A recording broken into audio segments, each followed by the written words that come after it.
Oi, eu sou a Juliana.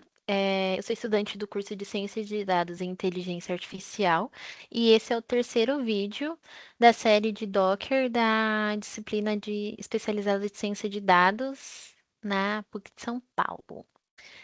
Nos dois cadernos anteriores, eu construí a imagem da API Santo Garfo, então está funcionando. É, e eu refinei ela com boas práticas e orquestração com o Docker Compose.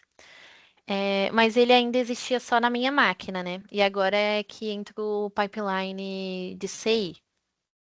E aí, o objetivo desse caderno é adicionar um job Docker ao ci.yml existente, né? Que já existe no meu projeto.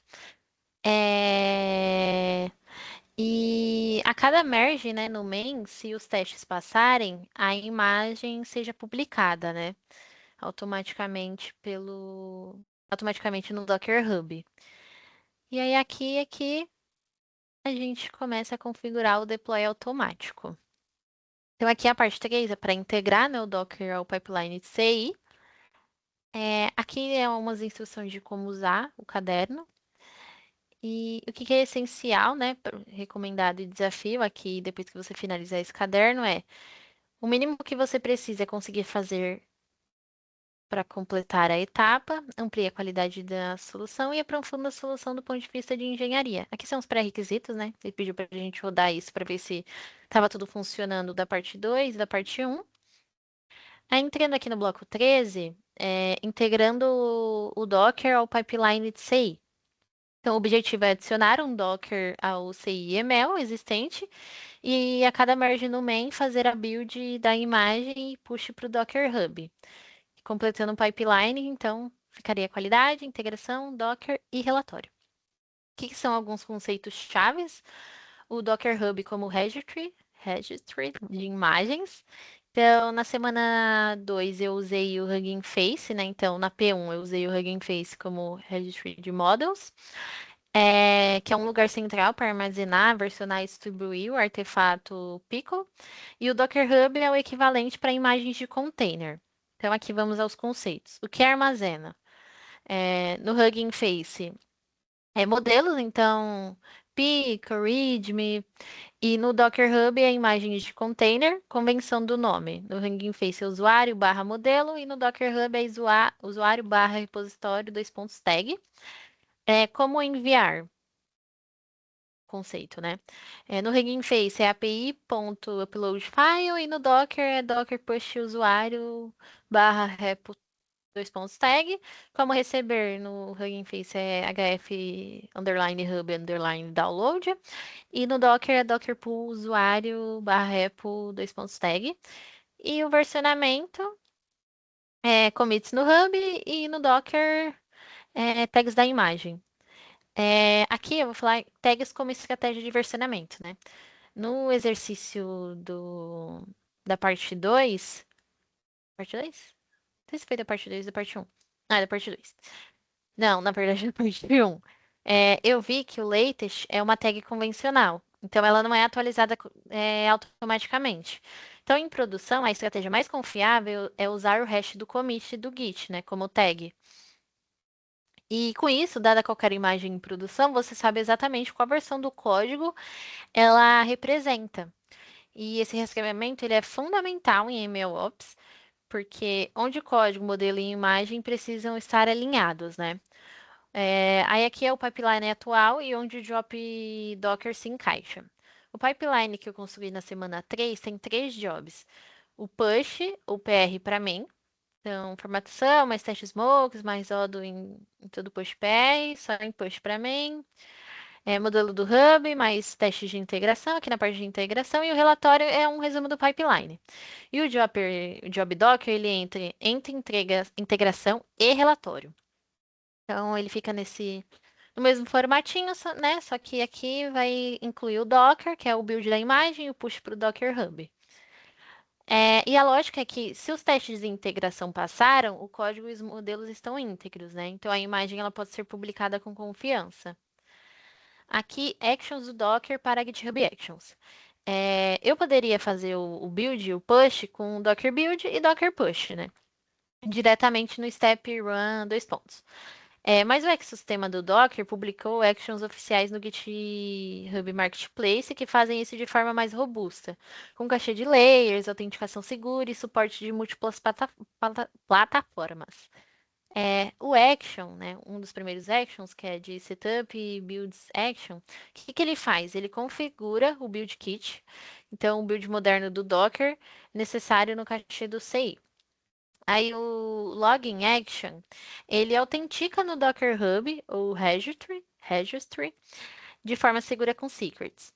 E o build push action, ele faz o build e push da imagem com cache de layers integrados. Aí aqui na parte de cache de build no CI, sem cache, né, cada execução do pipeline, ele refaz o build do zero, incluindo o pip install que instala o scikit-learn e o NumPy. Isso pode levar de 5 a 10 minutos por build. E o Docker Build Push Action, ele suporta cache via GitHub Actions Cache. Então aqui ele lê o cache do GitHub Actions e aqui ele salva esse cache. Então na prática isso significa que o requirements ele não mudou. O pip-install usa o cache e o build fica segundos, não minutos. Aí, a parte de autenticação com secrets, o mesmo padrão de secrets que eu usei para o HF Token na semana 3, ele se aplica aqui, né? Então, que eu usei na criação da P1. Você vai criar dois novos secrets no repositório GitHub. Então, é Docker User, seu nome de usuário no Docker Hub, e Docker Password, que é um token de acesso gerado no Docker Hub. Nunca use sua senha diretamente. É importante. Tokens de acessos, eles são revogáveis individualmente. Se um token vazar, você revoga sem precisar trocar a senha da conta. Aí aqui no exercício 13.1, a gente vai criar a conta, o repositório e os secrets.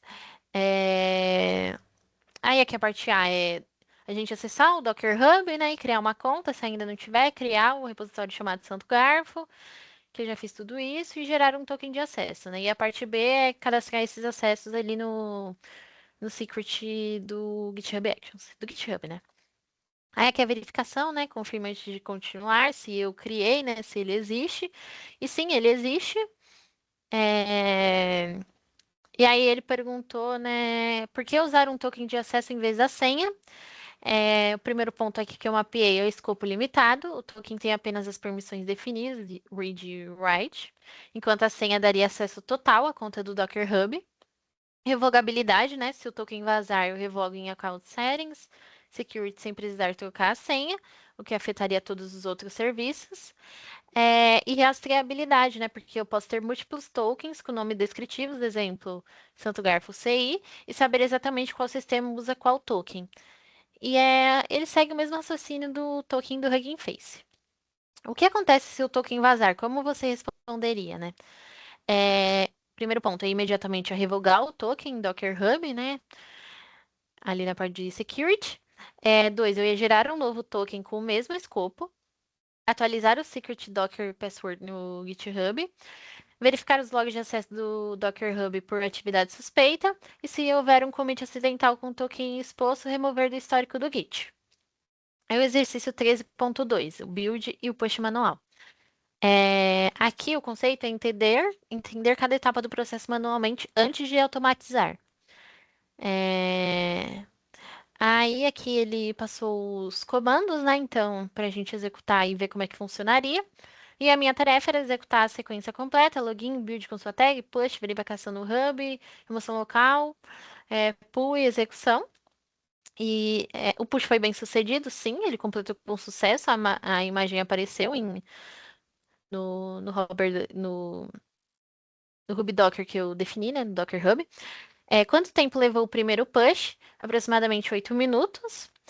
O segundo push foi mais rápido, porque sim, levou apenas 30 segundos, porque o Docker Hub já tinha todas as layers, que não mudaram. E apenas a layer com código alterado foi enviado, né? As demais buscaram layer already exists.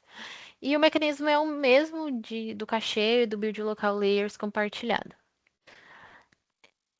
Aí entrando aqui no exercício 13.3, adicionando o job docker ao ci.yml.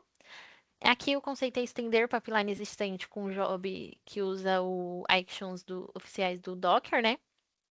Então, Aqui, como referência, ele deu um job Docker completo, como eu teria que montar, né, para entender. E aí, ó, o job relatório ele precisa ser atualizado, né?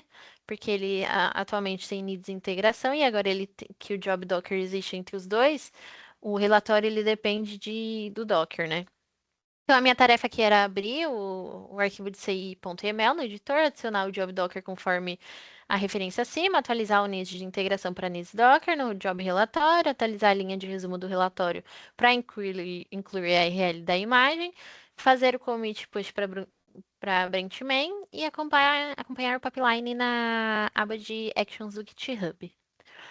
Aí ele pediu para a gente responder essas perguntas, né? Os 4 jobs apareceram na aba Actions e sim, a sequência correta apareceu. O job Docker passou e sim, ele passou. As steps completaram com sucesso. E aí ele pergunta se a imagem apareceu no Docker Hub com a tag do commit. Sim, ele apareceu. Quanto tempo levou? Aproximadamente 7 minutos. E ele pediu para fazer um segundo commit sem mudar os requirements, né? Quanto tempo levou? E aí levou aproximadamente 45 minutos. Entrando aqui no exercício 13.4, verificando a imagem publicada pelo pipeline. Aqui o conceito é fechar o ciclo, né? Então, puxar a imagem publicada pelo CI e confirmar que funciona como uma versão local.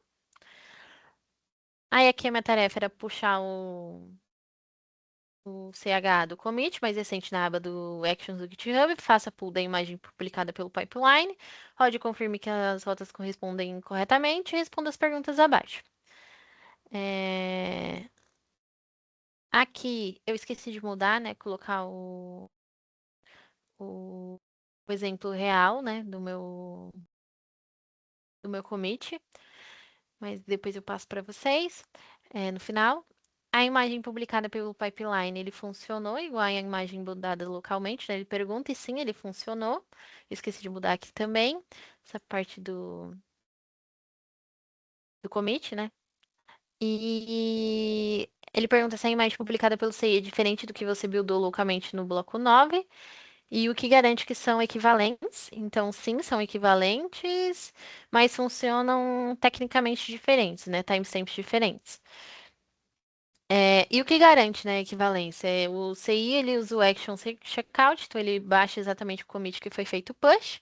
O Dockerfile é o mesmo no arquivo do repositório, o requirements é o mesmo arquivo no repositório, e a imagem o local foi bidada numa versão anterior do código, enquanto a do CI reflete o estado mais recente do repositório.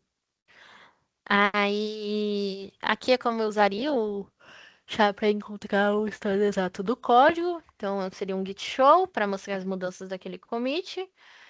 Um git checkout para voltar àquele estado exato do código. E no GitHub eu usaria esse URL aqui com o meu commit para rastrear, né? Aí entrando aqui no exercício 13.5, que é o desafio pipeline à prova de erro, é verificar que o pipeline realmente protege o registry. Uma imagem quebrada nunca deve ser publicada. Então, a minha tarefa aqui é confirmar que o pipeline funciona como guardião. Se o código está quebrado, a imagem não deve chegar ao Docker Hub. Então, aqui ele pediu para introduzir um erro deliberado na API, algo que faça os testes falhar. E fazer o commit e o push para main, né? Então, quando eu fiz qual job falhou, o job de qualidade falhou, porque os testes que detectaram o erro introduzido. O job Docker foi executado? Não, o job Docker ficou como status skipped, né? Então pulou, porque ele depende de integração, que por sua vez depende de qualidade. Então, falhando da qualidade, cancelou toda a cadeia. Uma imagem nova foi publicada no Docker Hub? Não, também, né? Porque como foi pulada a parte do Docker por qualidade não ter passado, falhado, né? Cancelou tudo. Ele pediu para corrigir o erro e fazer um novo commit, e aí, corrigindo esse erro, ele voltou a publicar e ficou tudo certinho. E aqui para refletir, né? Em um time real, o que poderia dar errado se o job Docker rodasse em paralelo com a integração, sem unir integração? É, Primeiro ponto, a integração começa e detecta um bug nos testes. Segundo, o Docker começa ao mesmo tempo, faz o build e puxa enquanto a integração ainda roda. A imagem quebrada chega ao Docker Hub antes dos testes terminarem. A integração ela falha, mas a imagem já está publicada. A Tech Latest agora aponta para o código com bug. Qualquer deploy automático usaria essa imagem quebrada em produção. A sequência de qualidade é quebrada, né? Então, sequência de qualidade, integração, Docker não é burocracia. É a garantia de que a qualidade é melhor do que a velocidade de publicação. Alguns erros comuns desse bloco erro de permissão, né? Quando você não é autenticado, o nome do repositório está errado ou o token sem permissão de escrita. Confirma que o Docker usa o Docker passwords estão corretos e que o token tem permissão de read e write. O name o no, o repositório aqui não foi encontrado, então ele não encontra o repositório no Docker Hub. Então a solução é criar o repositório manualmente antes do push. Aqui é erro de autorização, precisa de autenticação, então o token está expirado ou foi revogado, então tem que gerar um novo token no Docker Hub e atualizar no secret do GitHub. Aqui é um erro de build, então é um erro no Dockerfile durante a build no CI. É importante ler o log completo do step, geralmente um copy falhando ou dependência faltando. Um possível erro também é um job Docker aparecer como skipped. Então, o job anterior de integração falhou, a condição if não foi satisfeita. Então, verifique se você está fazendo push para main, não para outra branch, e se a integração passou. E o erro cannot perform an interactive login from. Enfim, esse erro todo aqui. E a causa provável é que o Docker login com run sem os dois casos password stand. Então, use o Docker login action em vez de Docker login manual. E é isso, finalizando esse caderno, você tem todas essas competências e todo o seu pipeline Docker concluído, inclusive integrado ao pipeline de CI. Então é essa a série de vídeos do Docker, espero que tenham gostado e obrigada.